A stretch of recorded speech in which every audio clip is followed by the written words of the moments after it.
Sure. Who the hell is Mike? Is anybody gonna be live? I think we're taking you live for digital. Okay, just online. Yes, online, I believe.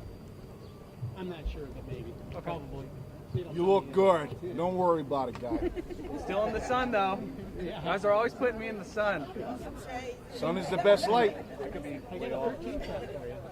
Hey, I'll take anything. It's like right there. I am going to put this here. Might not stay. I know. I have to hold it. What do you think? It might stay. It just might fall, and if it falls, that screen's gonna crack. Right?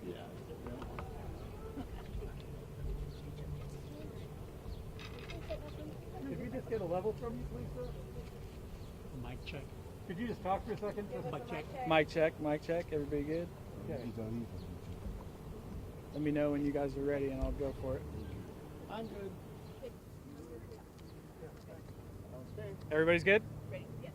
All right, just so you guys know, everything's very preliminary right now. I don't have a ton of information to give, but I'll give you what I have. So yesterday, we had a carjacking in the north area of the city where a vehicle was taken. During the report of that vehicle being carjacked from a citizen, we obtained a description of that vehicle. Fast forward to today in the area of El Camino and Cantalier.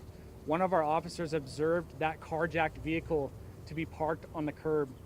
As our officer made contact with that carjacked vehicle, there was a suspect inside of that vehicle. From the outset of the contact, the suspect was non-compliant inside of the carjacked vehicle, and a struggle occurred between our officers. At one point during the struggle, our officer used a taser, but it was ineffective. The suspect was able to gain access to the driver's seat of that carjacked vehicle and attempted to flee the scene. When the suspect fled the scene, there was a collision involving one of our officers on foot. That officer sustained moderate injuries and was transported to the hospital, and thankfully sustained non-life-threatening injuries from that collision. When the collision occurred, an officer-involved shooting also occurred.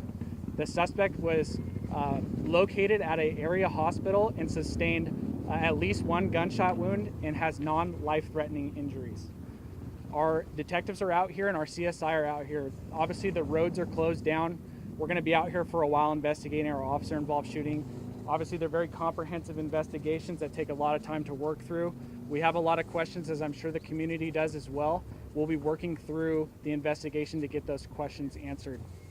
One other thing I would like to add before taking questions, there's video in the area, and we have information that people may have been on foot videoing this incident prior to the officer-involved shooting occurring. We ask and plead for those people who may have video of this incident to please come forward and let us have that video so we know what exactly occurred and we can use that for our investigation to be transparent with the community and let them know what happened. And with that, I'll take any questions that I can. Was the suspect armed? I don't have any information about the suspect being armed at this point. That's something that we'll be investigating throughout the day and in the coming weeks, and we'll hope to get answered. Where was the suspect shot? I'm sorry? Where was the shot? What body part? I don't have that information right now. What led up to the officer being hit? There was a collision that occurred. I don't have the full details of what exactly transpired. Obviously, we have our officers wear body-worn camera. Our vehicles are equipped with in-car cameras, so we'll be reviewing that video, but I just don't have the specifics of what actually occurred. Was he run over or just was he hit?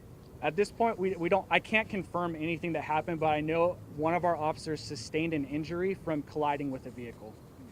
This was a suspect vehicle that struck the officer? We believe so, but we're still working to confirm that, so I can't confirm that, but at this point, we believe that's what happened. Suspects in custody at the hospital? Yes, sir. Are they facing any charges? They will be facing charges, obviously, in possession of a carjacked vehicle.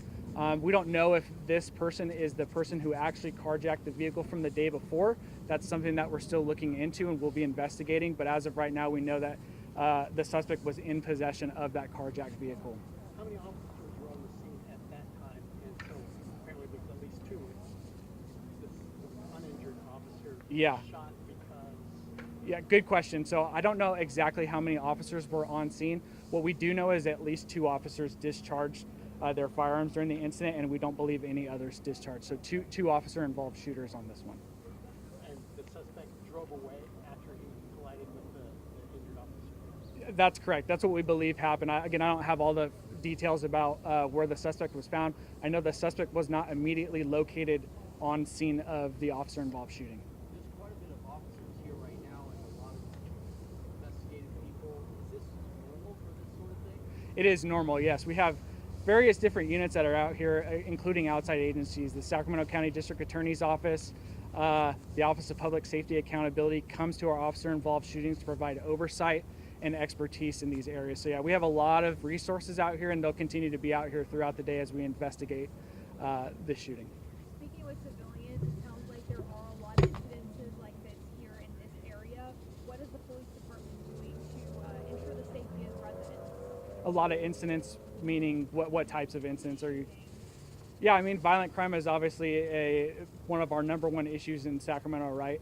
It's something that we've been working on through our comprehensive plan that Chief Lester has talked about, through our data-driven strategies, and we're doing everything that we can to, make sure that our neighborhoods are safe, and doing everything that we can to respond to crimes like carjacking, which is a violent felony crime.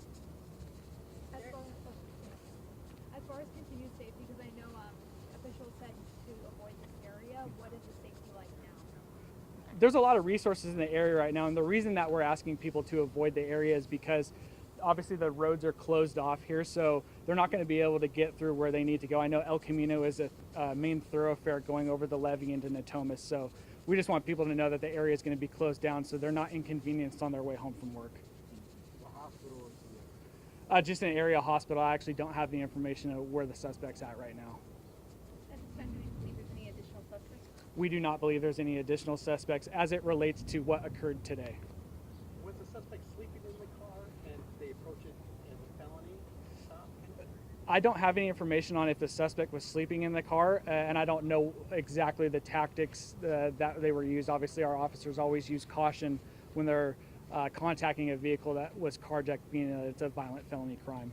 What kind of car was it? I don't have that information right now, unfortunately. How were you able to locate the vehicle? That's something that's still under investigation. I don't have those details, unfortunately. Obviously, we know and we're aware that this carjacking occurred yesterday, so our officers are commonly alerted and look out for citizens' vehicles that were taken illegally in hopes to return those vehicles to their rightful owners and bring those to justice who carjacked those vehicles. Does police have to Question we can take it, but we're kind of recycling a little bit. I think we're kind of exhausted what we have available for today. So maybe that's something different we're having to take it.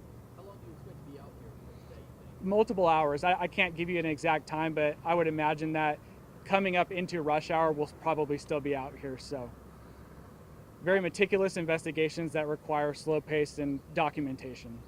Yes, ma'am. Sorry, I didn't hear what he said. He was just saying if you guys could, if the questions are a little bit repetitive, so if you have something on another topic related to this, we'll be glad to answer them. So are police in possession of that vehicle now? We are. Yes, ma'am. And what's the next step for that? I'm sorry? What's the next step with the vehicle? Well, it's part of the investigation, obviously. So at some point, the vehicle is evidence, but obviously it'll be released to the rightful owner at some point once our investigation is concluded. Thank you for that question. Were you alerted by the hospital that the suspect arrived with gunshots? I don't have that information, unfortunately. I'm sorry. Okay, thanks for coming out. I think that was all for today. One more question I'll take you. I know you've been waiting. Yes, sorry. There is another area right now that there's police presence at the corner by Noralto Elementary. There's a potential lockdown. Is this related to that, or do you have any information? I don't have any information on a school lockdown right now. I How don't. is the officer doing? The officer is doing okay. Non-life-threatening injuries, sustained injuries, but non-life-threatening, thankfully. Okay? Thank you guys for your patience and waiting.